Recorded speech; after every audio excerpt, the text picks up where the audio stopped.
Parmi les intervenants, j'ai souhaité donner la parole à Véronique Franck Manfredo, qui est déléguée à l'innovation en charge des ressources humaines et chef de projet télétravail de la ville de Paris, parce que vous évoquiez tout à l'heure le rôle des collectivités, mais le rôle des collectivités, c'est aussi de montrer l'exemple en matière de mise en place de télétravail pour leurs propres agents. Et à ce titre, nous allons avoir un témoignage très intéressant de Madame Franck Manfredo.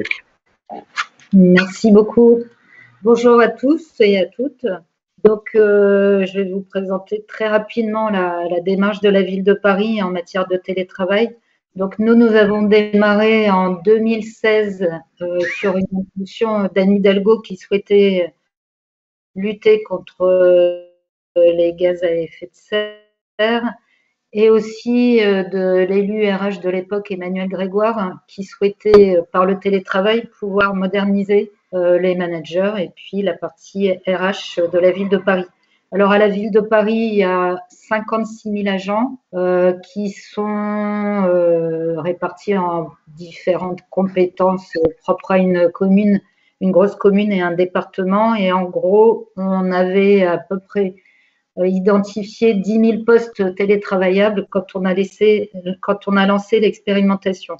Donc, on a lancé une expérimentation sur 150 agents. Le plus gros du travail avait été de convaincre les managers que télétravailler, c'était aussi possible pour les agents et que même si les managers n'avaient pas leurs agents sous les yeux, ils travaillaient quand même. Donc, on a réussi à avancer par rapport à ça et on a déployé notre expérimentation par phase. Et on est arrivé en janvier 2020 à 2000 agents télétravailleurs en déployant par phase, comme je vous l'ai dit, et en faisant aussi pas mal de retours sur expérience et d'évaluation au fur et à mesure et auprès des agents et auprès des télétravailleurs. Donc, on est arrivé en mars 2020, au moment du premier confinement, avec quand même une collectivité qui avait déjà pas mal réfléchi sur ce que pouvait être le télétravail. On avait commencé aussi à réfléchir sur la possibilité de travailler dans des tiers-lieux, mais on en était vraiment à l'état d'ébauche. Alors, qu'est-ce qui s'est passé pendant le premier confinement? Comme tout le monde, on s'est retrouvé contraint de télétravailler 5 jours sur 5, avec un travail à distance pour 12 000 agents, volontaires ou non, et dans de bonnes conditions ou dans de mauvaises conditions. N'empêche que ce qu'on avait déjà commencé à mettre en place nous a quand même été utile puisqu'on avait un bon socle de télétravailleurs qui ont été quand même capables de porter pas mal les choses. Et puis là, aujourd'hui, on travaille avec les organisations syndicales pour mettre différemment, pour penser différemment le télétravail comme quelque chose de plus souple, de moins contraint, parce qu'il fallait une convention, il fallait être très organisé et très structuré lorsqu'on a lancé notre expérimentation. Et donc là, on réfléchit à plus de souplesse, à un temps de travail moins contraint aussi, puisqu'à l'époque, on avait envisagé que le temps était fixe en télétravail, alors qu'on se rend compte que on travaille autant, voire plus, pendant les périodes de télétravail.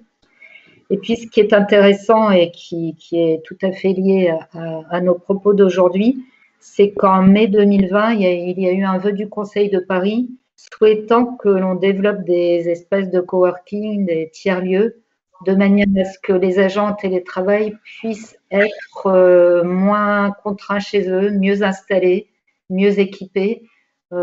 Beaucoup travaillent dans des zones blanches où ils captent pas très bien Internet. Donc voilà, on nous a donné des missions et un mandat de négociation pour travailler avec d'autres collectivités publiques sous forme de partenariat pour travailler ensemble sur le partage d'espaces de coworking ou de tiers-lieux. Et voilà, moi je me lance avec la mission de la métropole du Grand Paris sur ce grand projet-là qui est particulièrement attendu et extrêmement intéressant pour tout ce que ça va pouvoir nous apporter de plus. Et aujourd'hui, il y a environ 10 000 télétravailleurs encore en télétravail. Alors, 2, 3 jours par semaine, 4 jours, ça dépend un peu des circonstances. Voilà ce que je voulais vous dire. Merci. En tout cas, justement, j'avais une première question et j'en profite pour dire qu'on va avoir un temps de questions-réponses après l'intervention de Lorraine. Est-ce que dans votre réflexion, vous avez d'ores et déjà fait un travail de géolocalisation de vos agents pour identifier plus facilement des lieux, des espaces qui pourraient justement les accueillir, voir un peu quel était le barycentre de la concentration, de la localisation de l'habitat de vos agents? Alors, je vais vous répondre, ça va pas vous faire plaisir, oui et non. Oui, c'est-à-dire quand on avait nos 2000 télétravailleurs qui étaient inscrits de manière officielle et autres, on a bien entendu fait une cartographie. On avait réfléchi aussi avec l'Association des maires ruraux de France, on avait localisé des poches de télétravailleurs, parce qu'évidemment, le grand principe, c'est que les télétravailleurs n'aient pas à faire de la route en voiture ou des déplacements importants, trop importants pour pouvoir télétravailler dans les tiers-lieux. Donc, à l'époque où on avait nos 2000 télétravailleurs, on avait une cartographie qui était extrêmement bien faite. Là, aujourd'hui, comme on démarre avec notre panel de 10 000 télétravailleurs, il faut repasser par le repérage de tous ces télétravailleurs et puis évidemment leur cartographie, mais vous avez raison, c'est un passage absolument obligatoire.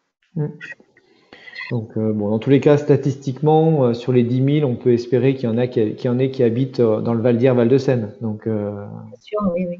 De toute façon, il y a à la ville de Paris, la particularité, c'est qu'il y a quand même plus de monde qui habite hors Paris que dans Paris.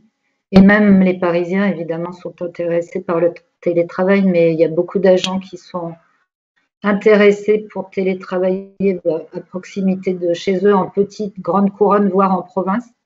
Et évidemment aussi sur près des nœuds ferroviaires ou des grands intersections, interconnexions de métro, de RER. Ça, c'est sûr. En tout cas, on aura l'occasion de reparler du pourquoi le cheminement du télétravail à domicile versus télétravail dans les tiers-lieux. Peut-être quelques mots déjà et on reviendra sur ce point-là. Qu'est-ce qui pousserait le fait que vous utilisiez des tiers-lieux? Vous avez évoqué tout à l'heure de l'accès à la fibre. Il y avait une question aussi d'équité sociale peut-être pour ceux qui n'avaient pas… Bien sûr. Déjà, quand on n'avait que nos 2000 télétravailleurs, on savait qu'il y avait des agents qui n'étaient pas bien installés chez eux, mal équipés, parce que dans des logements trop petits, mal équipés par rapport à la connexion Internet. Et puis, au bout de 3 ans d'expérimentation de télétravail, donc fin 2019, les agents, et on en avait discuté en CHSCT devant les organisations syndicales, les agents commençaient déjà à ressentir une forme d'isolement et souhaitaient tout à fait et très volontiers reconstruire du lien social dans ces espaces de tiers-lieux et de coworking. Donc ça, c'était avant le confinement. Inutile de vous dire que pendant le confinement et aujourd'hui encore, ça se pose énormément et c'est vraiment ce sont les raisons pour lesquelles on souhaite développer le télétravail en tiers-lieu ou en espace de coworking. Très bien, en tout cas, merci pour ce